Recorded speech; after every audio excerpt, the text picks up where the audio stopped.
Good afternoon, everybody. First, let me introduce myself. I am Kim Iverson, and I am the associate broker at Look East Realty in Bennett, Colorado.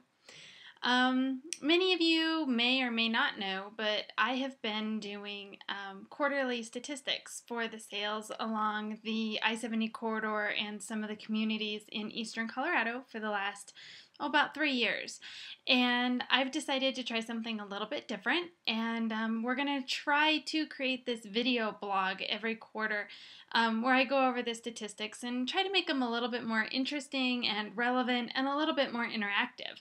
So hopefully this will kind of bring the stats to life a little bit more, make it a little bit easier to digest because let's face it, they can be kind of boring.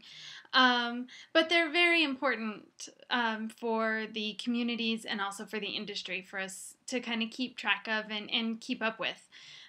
So please, take a look and let me know what you think. Thank you.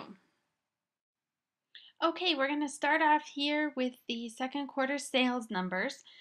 Sales are up overall by 35%, with Bennett, Deer Trail, and Strasburg leading the way. I will let you pick your favorite town and see how they're doing second quarter of 2011 versus second quarter of 2010. In this second chart, you can see the average days on market for the area, and this is one of those that you'd like to see go down. The less time a home spends on the market, the better off for everyone involved. The average days on market for the total area was up 5%. However, Byers, Kiowa, and Strasburg saw some healthy decreases in the days on market, which is really good news. Here we have the average sales price for Q2.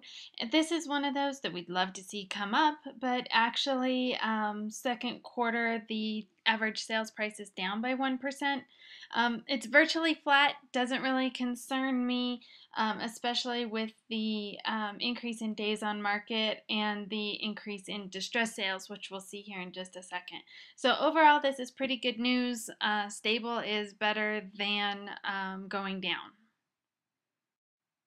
Here we have the chart for the distressed properties, and just for clarification so everybody knows, a distressed property is considered anything that is coded as a short sale or bank-owned, Fannie, Freddie, HUD, that kind of thing in the MLS. And what we're seeing here is that distressed properties actually went up 87% Q2 of 2011 versus Q2 of 2010. And all the towns saw a significant increase compared to 2010. And considering all the problems happening with the banks and the robo-signing, I really expected this number to go down. Certainly did not expect to see an increase this drastic. Now we're getting into the year-to-date stats and information. So year-to-date sales, so January to June versus January to June of 2010, what we see is that total sales numbers are up 35%, which is great news. The more inventory that's moving through the system, the better off we all are. And again, you can pause and choose your favorite town and see how they're doing year over year.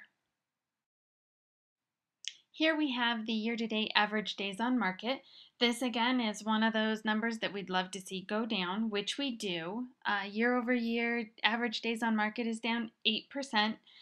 Again, the quicker the inventory is moving through the market, the better off we all are. Fewer months of inventory means a healthier market overall.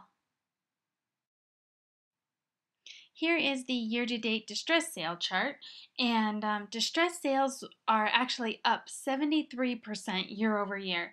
Banks are obviously processing more distressed properties in the first half of 2011 than they did in 2010, and this flies completely in the face of what we're seeing in the media, which again just reinforces that real estate is local and we can't go just by what we see on the news. The final chart that we have here is the year-to-date average sale price.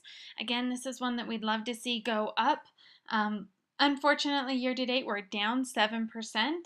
Not totally unexpected given the number of distressed sales that we're seeing, and given the large increase in distressed sales, this drop in price really is not bad. You have a 7% drop in price and a 73% increase in distressed properties. So overall, not unexpected and not horrible news either.